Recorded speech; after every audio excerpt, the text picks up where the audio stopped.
एकनाथ खडसे गेल्यानं काही फरक पडणार नाही, शरद पवारांची प्रतिक्रिया। मी फोकणार नेता नाही, मी जे आश्वासन दिलं ते पूर्ण करणारा नेता, नितीन गडकरींचं वक्तव्य।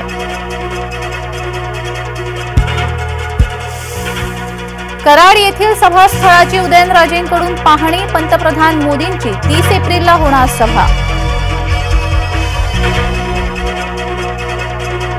भ्रष्टाचारी शशिकांत शिंदेना पवारांनी उमेदवारी दिली, शिवसेना आमदार महेश शिंदेंचे गंभीर आरोप।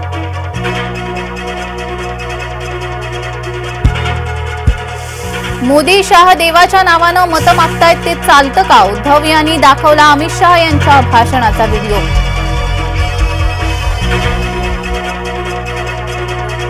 सगळे भ्रष्टाचारी एकतर जेलमध्ये आहेत किंवा बेलवर, मोदी विरोधातले सगळे पक्ष घराणेशाहीवाले, जेपी नड्डा बुलढाण्यातून मोदी विरोधकांवर बरसले। प्रचार सोडून आमदार शेताच्या बांधावर, राणा जगजितसिंह पाटलांकडून नुकसानीची पाहणी। वर्ध्यात राशपला भगदाड, वाघोलीतले शेकडो कार्यकर्ते भाजपात।